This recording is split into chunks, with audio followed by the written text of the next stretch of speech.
No Senado, dia de reunião de líderes, e o principal assunto foi a MP da desoneração. A gente recebe aqui a repórter Marília Ribeiro. Marília, os parlamentares vão buscar alternativas para compensar a desoneração da folha. Agora, como que o setor produtivo recebeu a medida provisória do Ministério da Fazenda? Boa noite para você, bem-vinda. Oi, Thiago, boa noite a você e a todos que nos acompanham. O senador Efraim Filho, que é o autor do novo projeto da desoneração aqui no Senado Federal, falou que recebeu do setor uma certa inquietação por conta da MP da compensação que foi feita pelo Ministério da Fazenda. Segundo o senador Efraim, o Senado vai se debruçar e vai buscar alternativas para saber como é que vai fazer essa compensação para os setores. Nós temos a fala do senador Efraim. Vamos ouvir? Olha, primeiro a gente recebeu uma grande inquietação e inconformismo por parte do setor produtivo, né, e o Colégio de Líderes se comprometeu a se debruçar sobre os impactos reais dessa medida provisória. O presidente Rodrigo Pacheco determinou a consultoria do Senado que fizesse o estudo elaborado para que a gente tivesse a exata noção desse impacto e, a partir desse impacto, tomar as medidas necessárias. Thiago, como você mesmo falou, essa fala do senador aconteceu logo após uma reunião de líderes que aconteceu nesta quinta-feira. Quem também falou foi a líder do PP no Senado, a senadora Tereza Cristina. Ela disse que essa MP que foi apresentada pelo governo, ela pode atrapalhar os investimentos aqui no Brasil. E nós também temos a fala da senadora. Vamos ouvir? O caminho, né, que o setor produtivo de vários setores entende é que você não pode resolver um problema gerando um problema muito maior. Agora, precisa conversar com o governo e eles têm que dar as alternativas, né? Você fazer a reoneração, mas onerar do outro lado, com mais de 29 bi, que essa é a conta que o setor tem feito aí nessa primeira fase, é muito ruim. Então, essa conversa precisa ser feita, né? Porque isso é um desestímulo a investimentos no Brasil. Thiago, vale lembrar que essa MP da compensação foi apresentada pelo Ministério da Fazenda nesta semana e ela acabou limitando o uso de créditos do PIS e da COFINS e ainda acabou vedando o ressarcimento em dinheiro por meio do uso de crédito presumido para compensar essa medida. Segundo cálculos da Fazenda, a continuidade da política de desoneração, ela deve impactar em 26 bilhões de reais apenas em 2024, sendo 15,8 bilhões para as empresas e 10,5 bilhões em relação aos municípios. Thiago. E Marília, o Senado definiu também, mudando de assunto, claro, uma data para votar o projeto de lei que regulamenta o uso da inteligência artificial no Brasil. Como é que está essa negociação? Thiago, antes dessa votação acontecer, está marcado para esta terça-feira uma sessão de debate aqui no plenário do Senado Federal para poder debater a regulamentação da inteligência artificial no Brasil. E com isso, após essa discussão, a matéria fica pronta para votação. A expectativa dos parlamentares é que isso aconteça até o final deste mês de junho. A informação foi dada pelo senador Efraim Filho e nós separamos também esse trecho sobre a inteligência artificial. Vamos ouvir.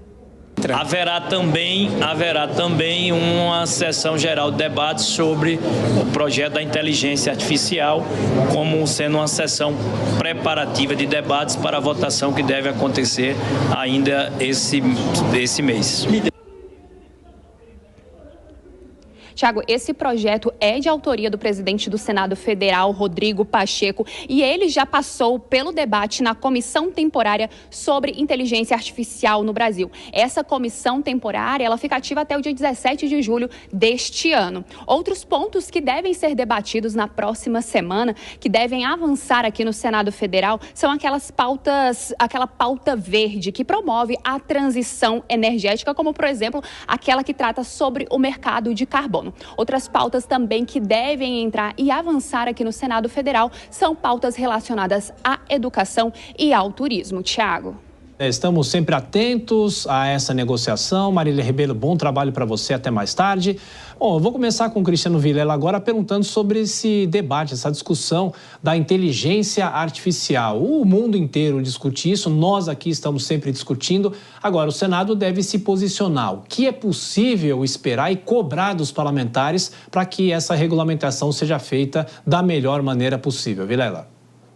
Olha, Thiago, eu vejo que o primeiro ponto é tirar esse estigma da inteligência artificial como sendo uma coisa negativa, o que não tem absolutamente razão nenhuma. É fundamental que se utilize a inteligência artificial como um instrumento que pode fazer com que a sociedade ganhe bastante com isso no campo educacional, no campo de comunicação, em diversos setores da vida moderna.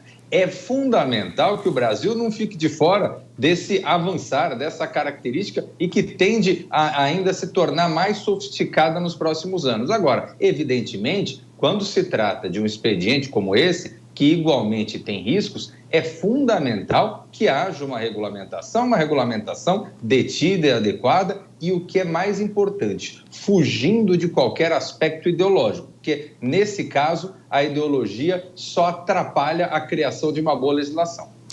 Dora, para você eu pergunto sobre essa história da reoneração, que já virou uma novela no Congresso Nacional, você tem acompanhado sempre isso de perto. Agora, é saber, o setor produtivo de novo está criticando e houve uma negociação do governo com o Congresso nesse sentido, né?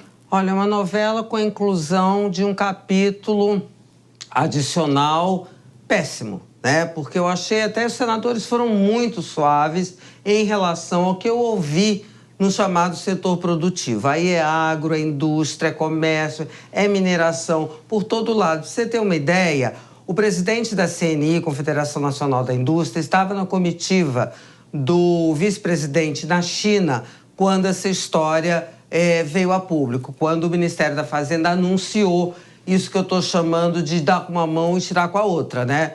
Porque aceita a desoneração e aí tira o direito ao uso dos créditos, quer dizer, né? E aí ele voltou para o Brasil, interrompeu a viagem, disse, não, vou tratar disso. E o setor produtivo, que é melhor chamando, empresariado, de um modo geral, né? Porque é todo mundo, é CNA, é CNI, é Instituto de Mineração, o que você quiser.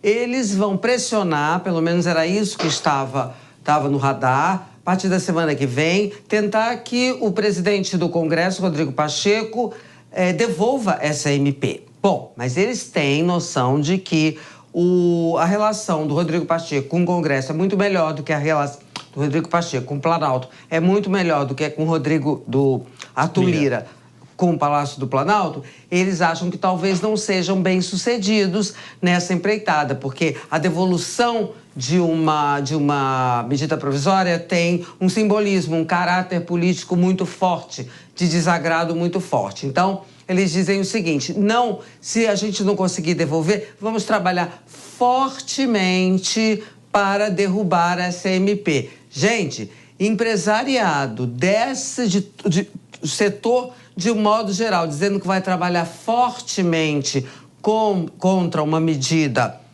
provisória do governo, é trabalhar fortemente contra o governo, né?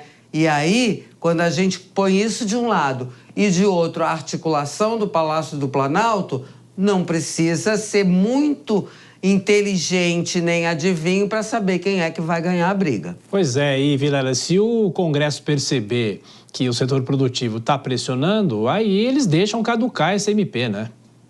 Exatamente, e aí com isso a gente vai acabar tendo um problema muito maior do que já existe. Você vê como a falha na articulação política do governo, que vem sendo demonstrada ao longo desse 1 ano e meio, isso vai fazendo com que se sucedam episódios que acabam gerando não apenas constrangimento político para o governo, mas acabam levando um grande problema para o país de uma forma geral. Você vê os reclamos do setor produtivo, são reclamos totalmente legítimos nesse sentido. O país, ele tende a perder por conta dessa forma desastrosa como o governo vem tocando a condução de determinados projetos e como o governo vem não conduzindo de uma forma adequada a tramitação desses projetos no parlamento.